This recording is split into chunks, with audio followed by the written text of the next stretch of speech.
All top teams are in the Champions League. We're not have a tight schedule, bro. And Barca is one of them, of course. Barca also have a tight schedule, but with Benfica, I told you in an earlier video that I honestly do believe this, that if Flick doesn't manage to get past Benfica, I think it's a total failure from his part.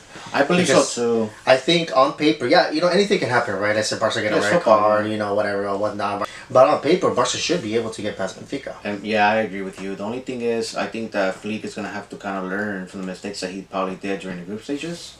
Yeah, because I mean, still, no matter what, yeah, we beat Benfica last minute with the Rafinha goal, but I mean, Barcelona still, they struggled one, and then second, they got scored 4 goals on them. That was a crazy game. Honestly, it was a crazy game. I mean, it obviously us as fans when we're watching the game, we don't like it. We don't like it, bro. Yeah. But as a neutral, and you probably didn't enjoy it as much as a neutral fan would. Yeah, of course, because I remember when Benfica said, because at one point Benfica, they were 4-2. Yeah, I know. Against Barca. And then, I remember I was thinking, honestly, I don't think Barca are going to win this game. Me either. I didn't think so either. I didn't think they were going to win that game. And I said, if they get a tie out of this game, that's great. But they ended up winning. But you know what? With Benfica, right? The way Benfica likes to play too, I think it might actually suit Barca. And I think Barca can actually go ahead and exploit their, their attacking strengths that they have. Because Barca, and we talked earlier, in other videos, that Barca right now in the Flick, they like to play against teams that have that open up. They struggle against teams that sit tight in a tight block and counter-attack them. But Benfica, surprisingly, bro, they went for the game. Yeah, I know they were going for it. Yeah. They wanted to win that game, and Benfica are not a bad team. I don't think that they're a bad team. I think that they're in that stage for a reason. But I still think that Barca should be able to get past them. They should be able to get past them. So you think that Barcelona would, you think beats them on Wednesday, or what do you see? They're playing away. Yeah, and I think that Benfica is going to be kind of hard in my opinion. It's kind of hard to predict that, just because I feel like Benfica's, they're going to want a little revenge. Yeah, they are. I still see. Look, I'll be honest, right? I see I see Barcelona winning, in my opinion. I see Barcelona winning, but I don't see them smashing them. I doubt it. No, I doubt it. I can probably see maybe like a 1 or 2 goal lead for Barcelona, or I can possibly even see a draw in the first leg. I wouldn't be surprised if Barca draw this game, or I wouldn't be surprised if probably they even lose this game by maybe one goal. Man, if they lose, I wouldn't like that, to be honest. Yeah, of course not. I think, like I told you, I think us Barca fans, if we see that Barca losing against Benfica away, what's gonna happen when they go against a Liverpool? That's the reason why I was gonna say. Well, they can't face Liverpool. But I mean, the final, whoever they face in the final. Yeah, if they, obviously they have to pass Benfica, and or even like you said, right then, and on paper, we're going based on paper.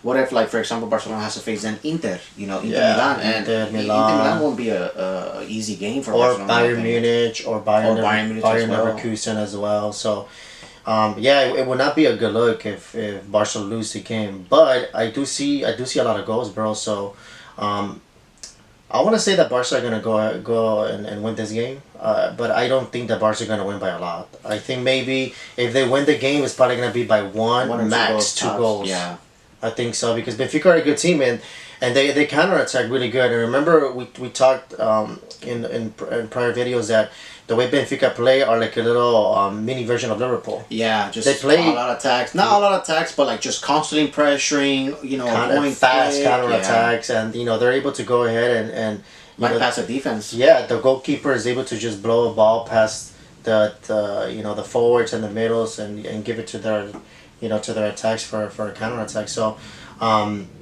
I think I'm hoping that Barca can win significantly, maybe by 2 goals or 3 goals. That'll be nice. Well, the thing about it now too is that away goals no longer count in the Champions League. Yeah, which kind of which is but that's good. I think that's good. I think that's good. Yeah. Because the thing about it is that you had a lot of teams, bro, that would just grab onto that. Yeah. To that away, goal advantage that the away advantage that they had, and they will go to the second leg to just defend that. Yeah, that's why I think that makes both teams, open up more. And it's just you have to go ahead and face each game like win or go home, pretty much, because anything can happen. Like I said, this is us talking on paper, because on paper, like you said, we'll go ahead and look at Barcelona obviously beating Benfica, but I mean, at the end of the day, it's football too. We don't know what's gonna happen. What if Barcelona gets a red card?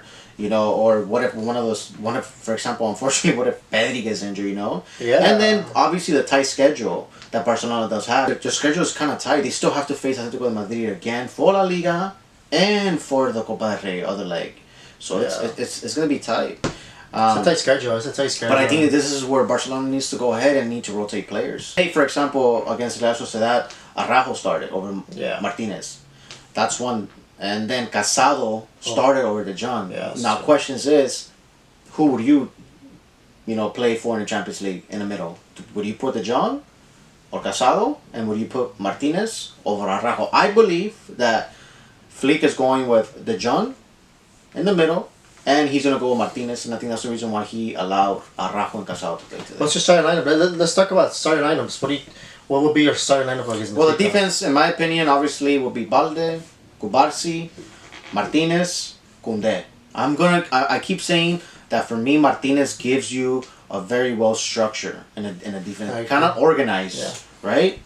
And then on top, since Flick plays a 4-2-3-1, the two middles obviously won't change in my opinion. I think I really enjoy watching De Jong. He has really stepped it up this season, even though it was kind of sad to see Casado, get benched because he was putting a lot of good work. But you know what? That's what you need, in my opinion, in a big club. You need competition because when a player doesn't have competition, bro, players tend to slack. They feel like their spots are guaranteed. And so with De Jong, I feel that, having seen Casado, like how he was playing, I feel like he said, you know what, I need to step it up. So whatever. Pedri, Casado, of course. I think they have a really well connection. Yamal. I'm gonna go with. Were you gonna go with Pedri Casado or Pedri De Jong? Pedri De Jong. De Jong. Okay. Pedri De Jong. As a 2 on top of. Because so I think it's a 4-2-3-1 on paper, but realistically speaking, I think it's a 4-1-3-1. I think that's a Barcelona play because Pedri tends to kind of go up as well. So it's gonna be basically Pedri and De Jong next to each other. Yeah, okay. And then Lamine Yamal, Olmo, Rafinha.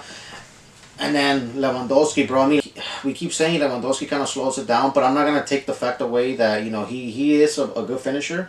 Yeah. So I'm gonna write it out with Lewandowski. And to be honest, right, I think that if Lewandowski is not working out for Barcelona, I would then go ahead. I don't know if Flick hasn't done this, but I would try to put De Jong and Casado together as pivots, and then I would put Pedri as a cam, and then Olmo as a false 9 with Lamine Yamal and Rafinha as a wingers, in my opinion. I would try that. That would we haven't seen Flick do that.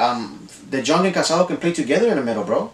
It will kind of be like how Busquets and De Jong used to play. Yeah. Because Casado gives you that. He gives you that, he's always running. Yeah, he's always running, and he doesn't really mind kind of staying more back. Yeah. De Jong either. But what I'm saying is, I would like to see that. I agree. I think for me, I will go with the same defense. I will go with Koundé, of course.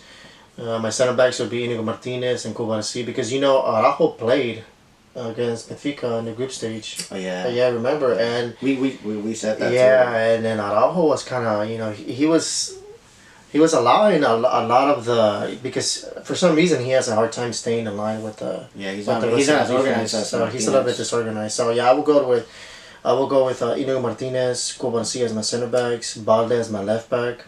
I will go with De Jong as well because I think De Jong gives you that tranquility in the middle that I think Barca are gonna need. Because against Benfica, when we saw the one in the group stage, it was like a back and forth game. But with De Jong, he's able to just keep the ball in the middle. Keep the middle under control. Stay organized. That tranquility, right, that he gives in the middle. So I'll go with him. I'll go with Pedri, of course. And then on front, let's see. Of course, Lamine Yamal and Rafinha will be my wingers. And then, I guess I'll go ahead and put the Olmo as my cam. I'll put Olmo as my cam, and then I will start Lewandowski too. I will start Lewandowski because I think Benfica are going to open up. I think they're going to go for the game. I don't think they're going to sit back tight and just counterattack. And I think Lewandowski, in one of those balls that he can get, he can score your goal. We saw what Ferran Torres did. You know what? We saw what pathetic Ferran Torres did. So you know what, bro? We can't count on Ferran Torres. People were saying that we're hating on Ferran Torres, but that's not the case, bro. It's not the case. My number 9 would be Lewandowski because we can't trust Ferran Torres, so that's the reason why. But I think Ferran Torres as a substitute, maybe like you said, if Lewandowski is not working out, there's options.